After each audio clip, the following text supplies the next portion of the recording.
Hey everybody, it's Hunter again, coming at you from Showtime Studios. I'm going to do a little tutorial here today on a product called spazstix. I've already done one video on this, but after doing some practicing and just kind of experimenting a little bit, I've come up with some tricks to it. So I thought I'd share it with the community and see if anybody wants to try the technique out and see if it works for them. So I'm going to pan the camera down here and I'll show you what we're working with.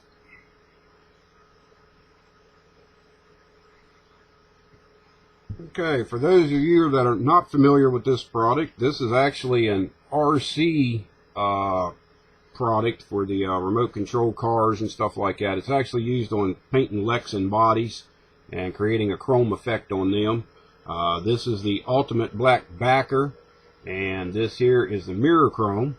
Now the difference between this product and your regular alclad products is on this product the chrome goes down first and then the black backer goes on top of that.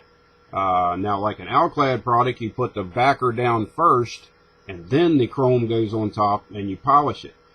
But I have came up with a way to flip this around and make it work just like alclad, and one of the benefits is you actually get about double the amount of the spazstix for about the same amount of money. So it's a good value if you're trying to do some chrome. So what we're doing here is I have came up with a formula for thinning out the black backer, and this here happens to be one of the wheels that's going on my new build project for this winter. Just getting some parts prepped and ready to go, and as you can see, that is very shiny black, and that is sprayed straight out of the airbrush. No clear coat, no buffing.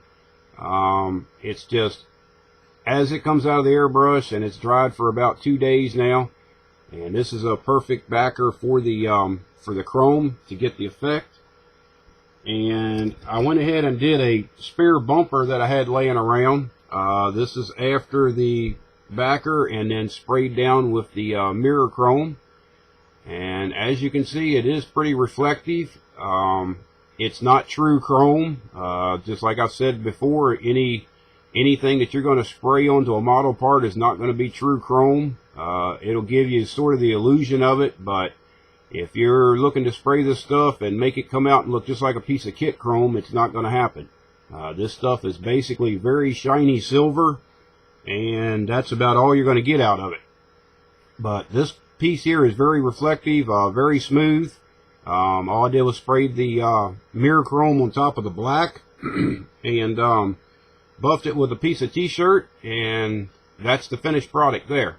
So it comes out pretty good. Now, what I found with the ultimate black backer, which is part number 10200 for those who want to know, this stuff is pretty thick in the bottle when you get it. So basically the formula that I've come up with to make this stuff lay down real good and come out exactly like this wheel is done here is thinning it with 1156 enamel thinner from Testers, and this is basically a thinner and a brush cleaner. It's readily available from like your hobby towns, Michael's, Hobby Lobby, places like that. But this is the 1156. This is not the regular airbrush thinner, which is number 1789. What I actually used in this is the 1156, and I thinned it 50-50.